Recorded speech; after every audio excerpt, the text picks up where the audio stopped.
বন্ধুরা, শুভ সকাল। কেমন আছেন সবাই? বঙ্গমহার নতুন একটা ভিডিওতে আপনাদের সবাইকে স্বাগত জানাই। নতুন সকাল, নতুন দিনের শুরু। আর তাই সকালবেলায় উঠে আবারও ফুল তুলতে চলে এসেছি ঠাকুর পুজো দেবো বলে। তো এখন ফুলগুলো ঝটপট তুলে নিই। আর সৌনক এখনও ঘুমিয়ে আছে। আগের দিন রাত্রিবেলাতে প্রচণ্ড গরম ছিল, সেই জন্য রাত্রিবেলায় অনেকটা দেরি করে ঘুমিয়েছে। তো সেই জন্য সকালে উঠতে একটু দেরি করবে। তো এখন আমি এই কাজগুলো এখন সেরে ফেলি। তো রাত্রেবেলাটা বা দুপুর দিকটা গরম করলেও এই সকাল দিকটা বেশ ভালো আবহাওয়া আছে। হয়তো কোথাও বৃষ্টি হয়েছে গতকাল, সেই জন্য আজকে সকাল দিকটা ঠান্ডা ঠান্ডা আছে। তো এখন আমি এই যে ঠাকুর পুজো প্রদীপগুলো সব ধুয়ে নেব, আর তারপর যে কাজগুলো আছে সেগুলো ঝটপট করে নেব। তারপর সৌনককে আমি ঘুম থেকে তুলব, কারণ ও তো এক্ষুনি ঘুম থেকে উঠলে আমাকে আর কাজ করতে দেবে না। তো ঘুম থেকে ওঠার আগে যতটুকু কাজ সারা যায় সেরে নিই।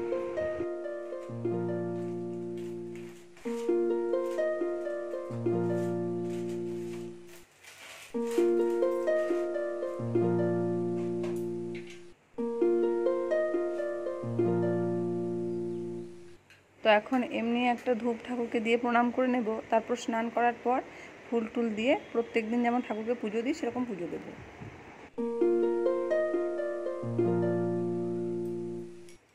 আর এদিকে দেখুন এসো এখনও কেমন ঘুমিয়ে আছে।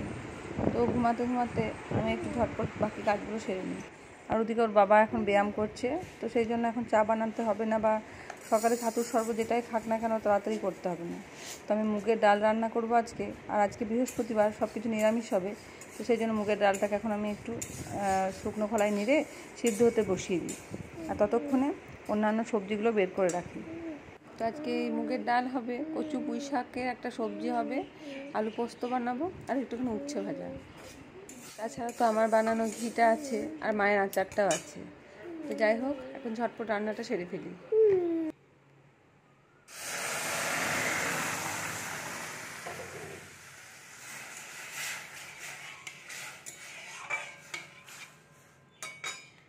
মুগ ডালটাকে ভালো করে ধুয়ে নিয়েছি।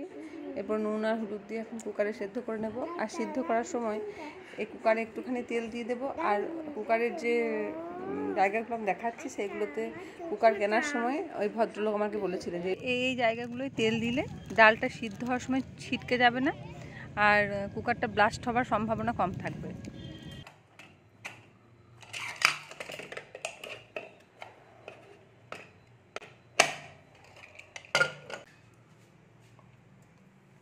তো এবার আমি কচু পুঁই শাকের সবজিটা রান্না করে নেব। আর ডালটা এদিকে সিদ্ধ হয়ে এসছে, তো ওটাকে এখন কিছুক্ষণ রেস্টে রেখে দিয়েছি।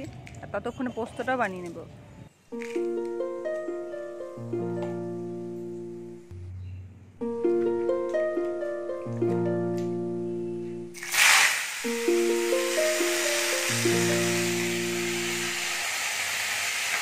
এই কচু পুঁই শাকের তরকারি পলাশের খুব পছন্দের একটা তরকারি। ও খেতে ভীষণই ভালোবাসে। এখন কচুর কত দাম, তবুও কচুটা কিনে আনতে হয়েছে, এখন বাজারে এত সবজি থাকে। তো যাই হোক, খেতে যখন ভালোবাসে তখন রান্নাটা করেই দিই।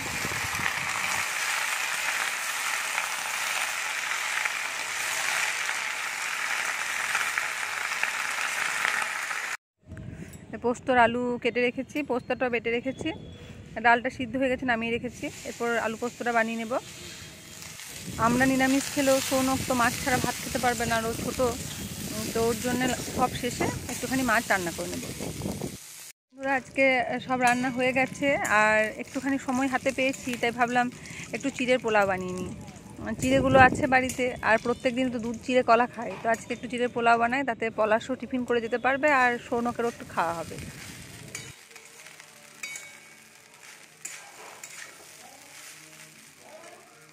তো আজকে এই যে রান্না করেছি, যেগুলো আগেই বলেছি, তো এই যে ডাল হয়েছে, আর আলু পোস্ত, কচু পুঁই শাকের তরকারি, আর ভাত, আর চাটনিটা তো আছে। চিড়ের পোলাও আমার প্রায় রেডি হয়ে গেছে। এরপর একটুখানি ঘি দিয়ে নামিয়ে নেব।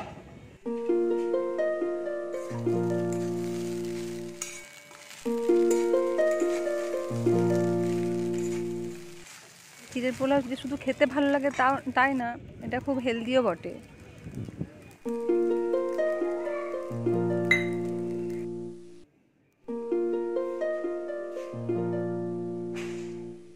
সব খাবার আমার রেডি হয়ে গেছে। এরপর আমি ঠাকুরকে পুজোটা দিয়ে নেব।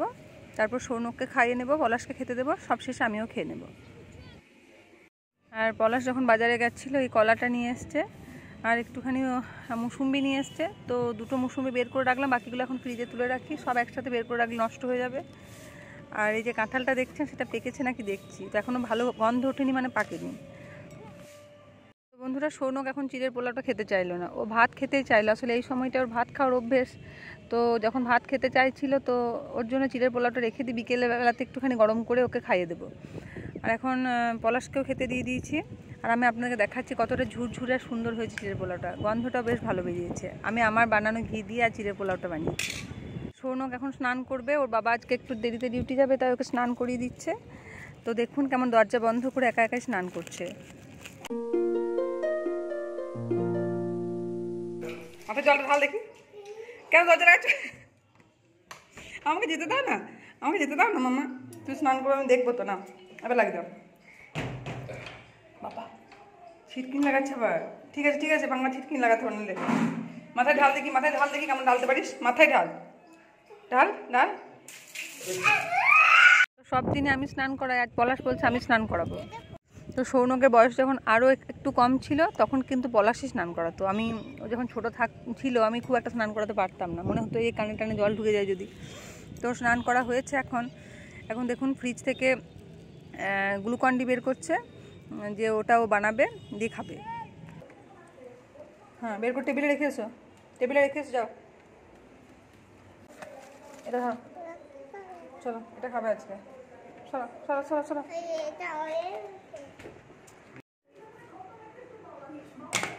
দাঁড়াও, তুমি ধরো ধরো ধরো ধরো, প্যাকেটটা ধরো, আমি কেটে দিচ্ছি। ধরো, তুমি ধরে থাকো হাত দিয়ে।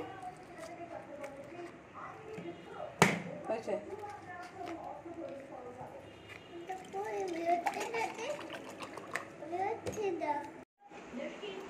আস্তে আস্তে দুটো হাত দিয়ে ধরো, কাঁচের গ্লাসটা পড়ে গেলে কিন্তু ভেঙে যাবে। এইভাবে টাকাও দিয়ে তাকাও, এবার খাও।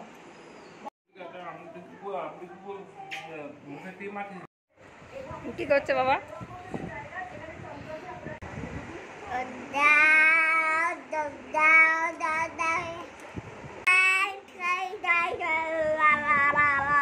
বাবাকে ডাকো, বাবাকে একটু ডাকো, ডাকো বাবা।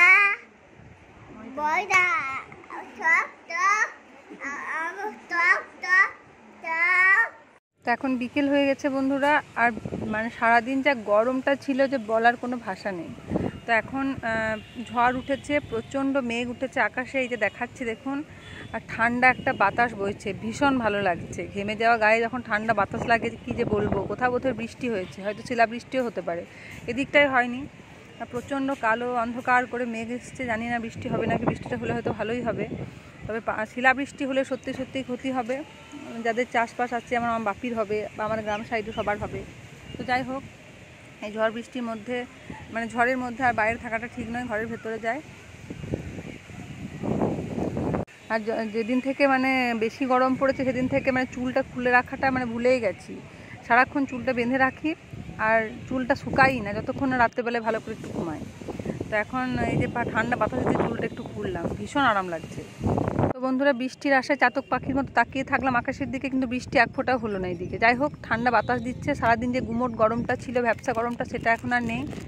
তো আমি পলাশের সৌনক চলে এসেছি একটু মাঠটায় খানিকক্ষণ থাকবো। বাড়ির ভেতর তো সারাক্ষণ আছি, গরমে একদম অস্বস্তি লাগছিলো।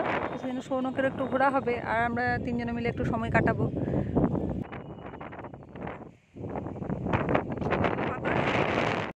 সৌনক তো ফাঁকা জায়গায় পেয়ে মানে যা করে অ্যাজ ইউজুয়াল প্রত্যেক দিন দৌড়ে বেড়াচ্ছে। তো বন্ধুরা, এখন বাড়ি চলে এসেছি আর মাঠের পাশে যে চপ দোকানটা বসে সেখান থেকে একটু চপ নিয়ে এসেছি, তিনজনে মিলে খাবো। সৌনককে একটু কমই দেবো, কারণ ওকে এই গরমের মধ্যে চপ টপ দেবো না। তো চলুন এখন এটা খাওয়া যাক। তো বন্ধুরা, এখন রাত্রিবেলা 8:30 মতো বাজে, আর আমি একটু তাড়াতাড়ি খাবারটা খাই। রাত্রিবেলা ভাত আমি কখনোই খাই না, মাঝে মাঝে খাই। আজকে রুটি করা হয়নি, তাই পাউরুটি সেঁকে নিচ্ছি, এটাই আজকে রাত্রিবেলায় খাবো। সৌনককে খাইয়ে দিয়েছি, পলাশটা একটু দেরি করে খাবে। আর এদিকে সকালের জন্য এই যে চিয়া সিডটা ভিজিয়ে নিয়েছি, বাদাম আর ছোলাটাও ভিজতে দিয়ে দিয়েছি।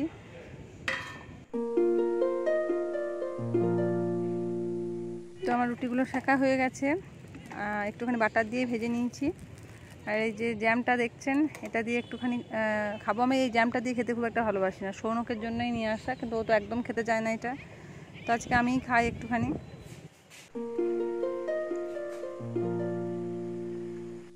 আজকে দুধটাও জাল দিয়ে দিচ্ছি।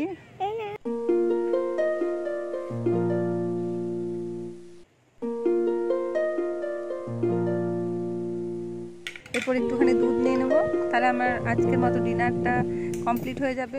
তো বন্ধুরা, আজকের মতো ভিডিওটি এটুকুই। ভালো থাকবেন, সুস্থ থাকবেন। দেখা হচ্ছে পরবর্তী একটা ভিডিওতে। ভিডিওটি ভালো লাগলে একটা লাইক করে দেবেন, আর আমার চ্যানেল নতুন হয়ে থাকলে প্লিজ সাবস্ক্রাইব করবেন। আর আমার ভিডিওটি কেমন লাগলো কমেন্টে লিখে জানাবেন।